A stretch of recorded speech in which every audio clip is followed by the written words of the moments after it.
Nagpapatuloy ay araw ang road worthiness inspection ng Special Action and Intelligence Committee for Transportation o SAIC.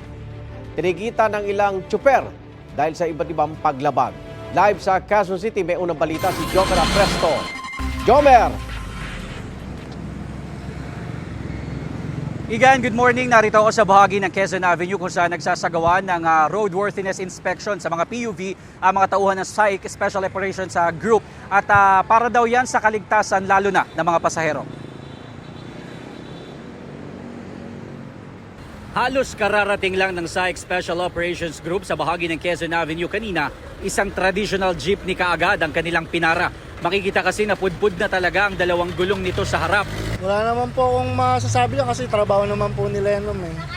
Hindi rin nakalusot ang UV Express na ito na biyaheng Fairview Buendia na pundido ang headlight. Depensa ng driver, kababalik niya lang galing bakasyon at hindi niya alam na may problema ang kanyang unit. Sana po minsan magbigay sila konsiderasyon kasi hindi naman po lahat.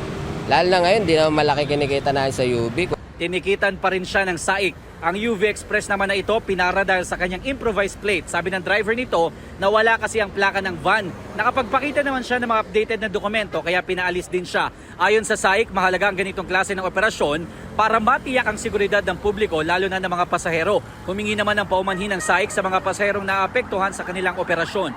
Pinapauna na po namin yung aming paghingi ng paumanhin kung kayo po ay nagkakaroon ng konting pagkaabala. Pero ito naman po ay para po sa inyong kapakanan at sa inyong pong kaligtasan.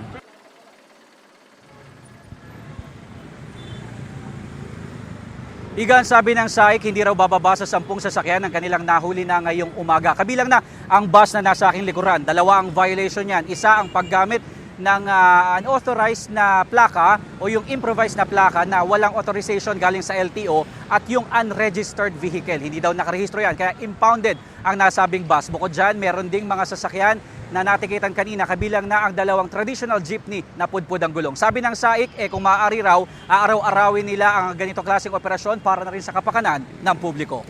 At live mula dito sa Quezon City, ako po si Jomer Apresto para sa GMA Integrated News. Igan, mauna ka sa mga balita, mag-subscribe na sa GMA Integrated News sa YouTube para sa iba't ibang ulat sa ating bansa.